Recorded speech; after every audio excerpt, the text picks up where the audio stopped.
My name is Sam Araki, and I'm the founder and CEO of Element IQ, which is the digital marketing agency. It's been about just over 7 years now.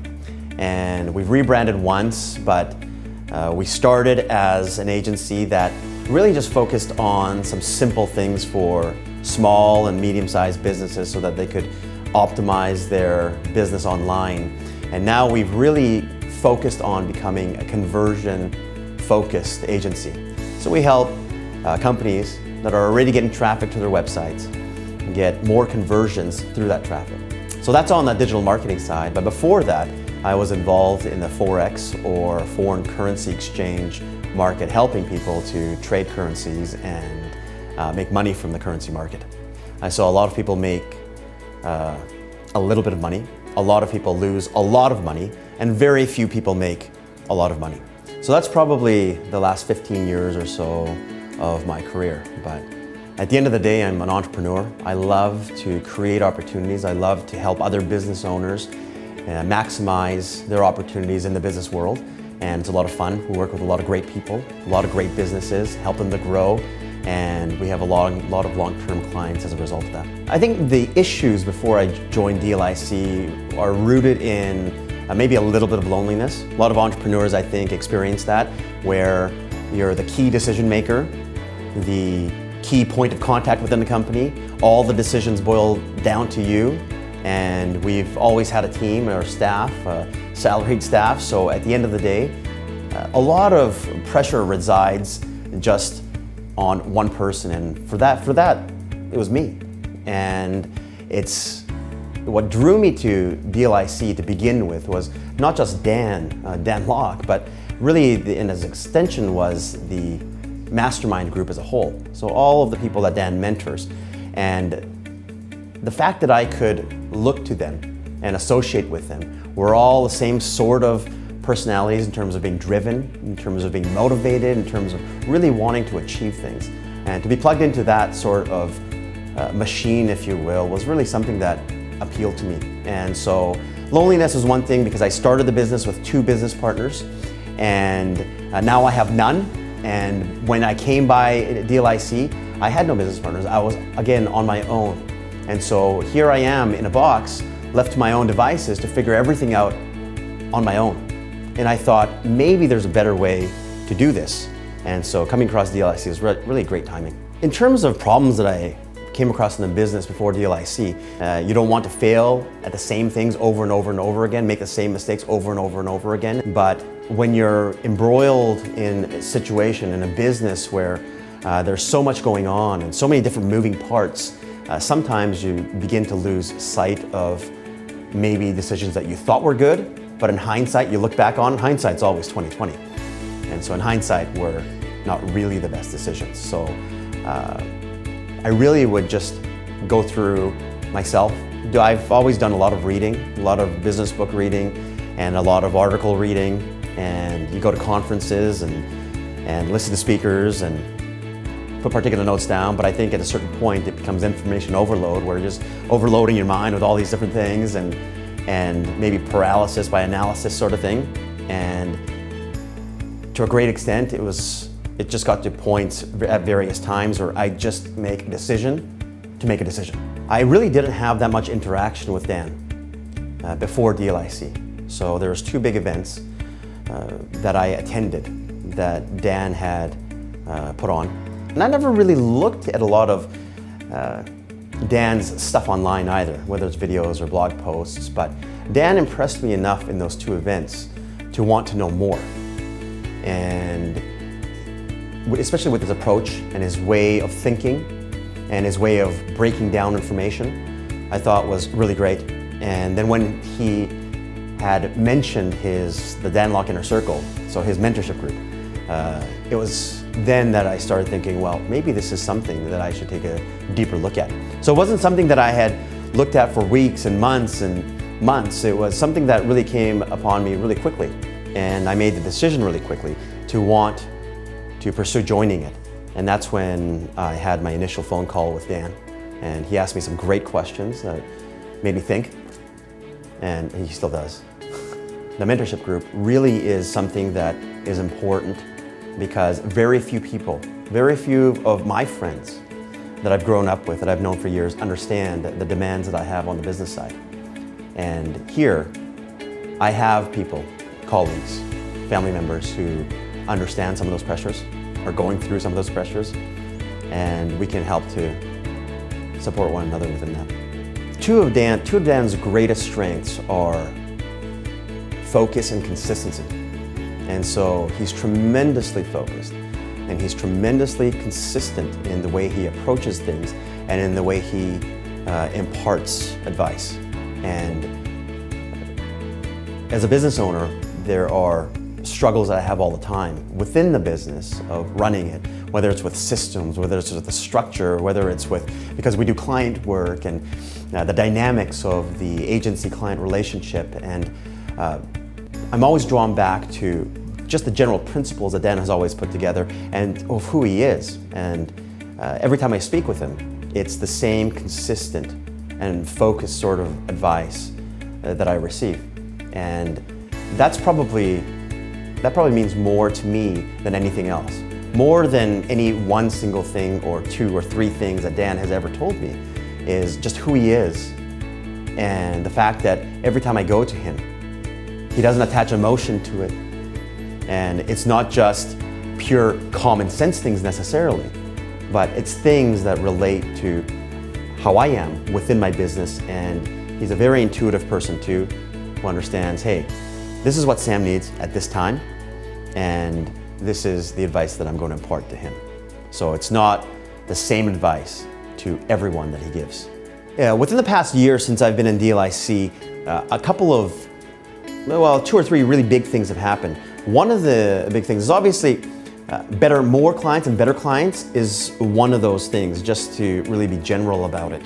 But one of the other things that has been significant for us is that previously, 98% of our revenue had come from Greater Vancouver or Lower Mainland-based clients. And now we're approaching almost 40% of our revenue coming from the United States. So we have US-based clients, and within the next month or two here, we'll surpass that 50% mark. So more than half of our revenue will come from clients based in the United States. And so that is one enormous win for us. With one of our clients in Orange County, the dental lab client, they have been doing about $15 million a year, 1.5, for the past 4 or 5 years. So it's been pretty flat growth, 1-2% growth a year sort of thing. And it's an extremely competitive market, but their products have won numerous awards, and really they have a great team that puts together quality products. So there is no reason why they couldn't grow past the $15 million mark. So they have hit this glass ceiling of sorts. And their largest competitor in their area does about $500 million a year. So it's a pretty significant gap there that they can close. And so when we came across them, we realized that in terms of their overall digital presence, it was so fragmented. They were working with 4 other agencies at the time. We were the 5th agency to come on board. Out of those, the total of 5 agencies, there's 2 social media agencies. So between the 2 social media agencies and somebody they had internally, they had 3 different, essentially entities posting to their Facebook account. So it was really fragmented. It needed to be cleaned up a lot. They needed a plan. They were sending out a sales letter to 100,000 dentists in the United States. And it was with a sales letter that had no call to action.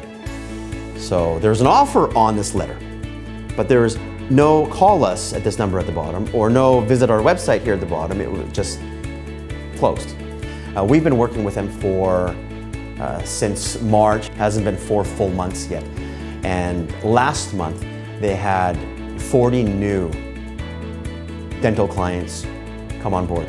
And they haven't had 40 new dental clients come on board in a single month in years, in at least 5 years. And we've got goals to not just raise the bottom line revenue from $15 million to $20 million, but we've talked about doing $1 million a week. So that's $52 million a year. Dan was really instrumental in that process, because when I originally broached the idea of the this client and the whole equity income model, I didn't listen to Dan like I should have at the beginning.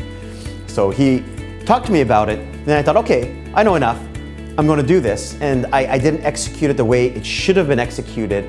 So it's really been a longer road for us to put our entire agreement together from the equity income model side than it should have. And so there's a point here where obviously Dan helped me to put this together, but I didn't do it the way it should have been done because I thought that I knew enough. And I should have continued to go to Dan on it, but lesson learned. And so for future deals like this, until I can do it in my sleep, I'll continue to go to Dan to fill in all the fine details. Before DLIC, I did belong to a few other groups, but I think one of the biggest drawbacks to a lot of the groups nowadays is there's these networking groups, and then there's mastermind groups, and I was more on really the networking group side. So you get together and you're really there, and everyone is there to really just talk about their business and about themselves and essentially sell their own stuff. Whereas on the mentorship side, I've never really belonged to a group like this. And sure, in the past I've had a couple of other business coaches who helped me along the way, but that was more driven by processes and spreadsheets. And okay, what are your numbers, and what can we do to increase your numbers? Well, the fastest way to profitability that a lot of business coaches teach is cut expenses, you'll make more money. Well, I could teach that too and become a business coach. But Dan comes from a standpoint of let's build a sustainable business and let's understand what we can do to make you not just unique, but really be able to provide value in the marketplace and help you to stand out from everyone else. And so that's really what drew me to Dan, obviously. And then the mastermind group is an awesome entity to be involved in too. So on the agency side of things, pricing is always one of those things that and I know a lot of agency owners, and we always talk about this. How do we price? And do we price based on the number of hours, so billing hours, or do we do value-based pricing where we have some sort of flat amount and we bill that way and we impart to the clients that, hey, we're doing this much work, has this much value to you, and this is how much it's going to cost. But for us, we've really been able to confidently raise our prices by helping clients to understand the value that they're receiving. And that's really the biggest thing. On the client side, it's not about how much they're paying as opposed to how much they're getting. And in a lot of cases, and this is one thing that I've discovered since being a part of DLIC too, is in a lot of cases, clients don't understand how much work is being done for them because an agency is just busy doing the work for them and not reporting that back. So one thing that we've changed that has helped us to really raise the prices is we do what's called these weekly check-ins. So every Monday morning, there is an email that goes out to the client from the account manager on our team, and it has 3 different areas in this email. What we did last week with bullet points, what we're doing this week with bullet points, and what we need from you with bullet points. And that singular action has allowed us to raise our prices because the clients then understand, okay, there is stuff being done. There's value here. And that's all I really care about. So yeah, in terms of percentages, there isn't a flat percentage that we've raised our prices by, but it varies anywhere from 20 to 60% in terms of the type of services that we've had and what we're now charging. One of Dan's biggest attributes, again, is confidence. So he's confident in his ability to sell. He's confident in his ability to deliver. And a lot of times, the confidence isn't there on the agency side, and maybe from my side too. I fashion myself a fairly confident person. But when it comes to pricing, even the most confident people can shrivel up in those conversations and say, okay, well, I was going to come in here and talk to you about doubling the price, but I don't feel like talking about it anymore. Or they'll just say, yeah, you know, we're thinking about increasing the prices, and you shrivel down. There's a different way to approach that. And Dan's confidence really comes through in that. And the one thing that I've learned is there's ways to approach those sorts of conversations and those sorts of situations. Because from an agency side, I know the value is there. But how do you tell the client? You can't just say, we're raising the prices, we're doubling the prices. The price is going up by 50%. It's not the way to do it. There's a way to approach that, and Dan has really, and every single mastermind, when he teaches, these are the principles that he teaches, is to really embolden us with confidence on how to approach certain situations, how to communicate. And so that really is what I've learned from Dan in terms of price increases. I don't need to back down.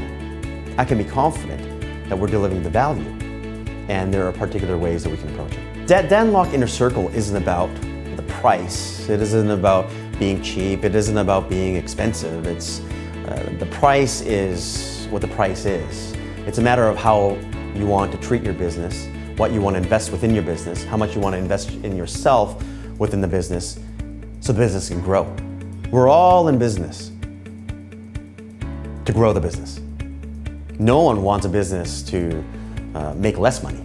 No one wants a business that's a flat business. We all want to grow the business. So for anybody who wants to grow their business, who really wants to step out of their comfort zone and to have a mentor who will advise them, who will be a second set of eyes, and sometimes it's like a second and third and fourth set of eyes that Dan has, it's just that way, and be plugged into a group that is motivated and really caring about your success, then anyone would be foolish to not want to join the Danlock Inner Circle. And that's the reason why I joined, and that's the reason why I've been here for a year. So the value has been there, and I'm happy to be here. And I've never thought once about leaving, because then what would I do? Do you want to ask me a question? You got questions, I got answers. Comment below. In the future, I'm going to take some of these questions and make future video based on it. Comment below and share with me your thoughts. And don't forget, click on the subscribe button. Make sure you subscribe to my channel, turn on the notification, and click on the bell. If you want to watch my other videos related to this topic, check out some of these videos on the left. Keep watching and keep learning.